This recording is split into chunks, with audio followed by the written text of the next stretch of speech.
It's really, time for new leadership also. And this peaceful warrior is definitely more than ever needed on this planet, especially with the changing time as you describe in your latest book. Right. Because it seems quite uncertain for a lot of us and very challenging, very different, not recognizable from anything that we lived in the past. So, so what is the biggest advice that you have in those kind of turning times and this spiraling time? I remember from about 25 or 30 years ago, one of the first lectures I ever gave. I had taught gymnastics for years, but this was something very different. And in that first lecture, I remember predicting. I said, we may disagree on a lot of things, but one thing we can all notice, that the pace seems to be accelerating. The energy seems to be building. And that was 25 or 30 years ago. And it's happening more than ever, this curve, this upward curve. So things are changing, and we have to be clear on what we can and cannot control. Because when you try to control what you can't control, it gets very frustrating, crazy making. So the one thing we can control is this moment. We can focus on this moment. We can handle this moment. Mark Twain once said, "I've had many troubles in my life, most of which never happened." Because most of our troubles are in the past and future, imagination and memory. So the past and future are nice places to visit, but we don't want to live there.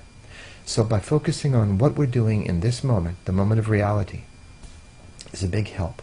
Also recognizing we have more control over our actions than trying to fix our minds and emotions, as I mentioned, is very helpful.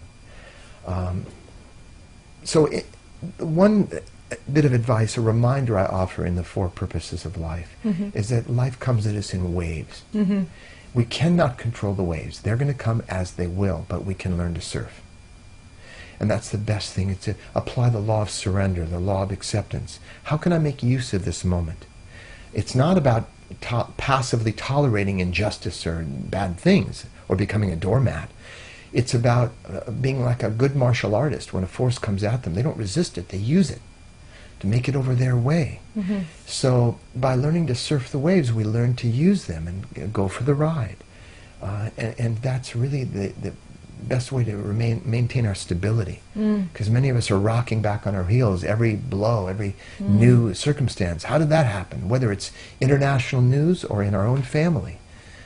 Especially in our own backyard. In our own backyard. Sometimes things happen that we don't like. Stress happens in our lives when our mind resists what is. Yeah. When we learn to accept what is, we don't have to pretend to like it all the time, but to remember every difficulty, every adversity we face is going to make us a little stronger, a little wiser, maybe even more compassionate, expand our perspectives. And we can all know from the past that's what's happened. So it's good to keep that thread of attention. And we don't have to pretend to like it, but we roll up our sleeves and we address it. Yeah, because in that moment, I guess as an athlete, when you were doing this trampoline and the gymnastics, I guess you get into this moment where you need to tap in this energy, you need to switch, you need to go beyond, you need to open up all of a sudden. Oh, yeah.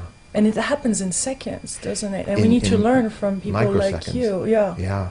I'll tell you, this is a true story. When I was at the World Championships in London, England, at Albert Hall, I was just starting to jump to do my routine. And I won't go into the long story, but I changed the routines. We did many routines that day against different people, like a tennis tournament kind of. And I went up in the air for my first movement, then I did my second movement, then I completely forgot my routine. I had no idea in midair what I was going to do next. And often I could have just landed and stopped, but my body kept going. It just kept going. And I made up the routine as I went along. Anybody who's done trampling knows that's crazy. But I ended up landing the right number of bounces, stopped, and then they said, you won. But that's, we hear about the zone. Many people talk about flow or being in the flow or in the zone.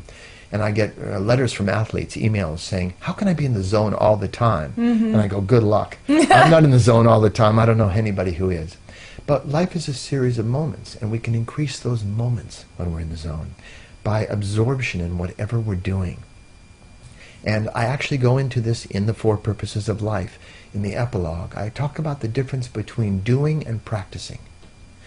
Most of us just do things. Mm-hmm. We do the dishes, we do the laundry. Automatically. Automatically. When we sign our name, we just do it to get it done. Mm-hmm. The moment we shift to an approach to practicing life, practicing breathing, sitting, speaking, moving, signing our name, whatever we do, we begin to practice to see if we can refine it, if we can do it a little better than last time.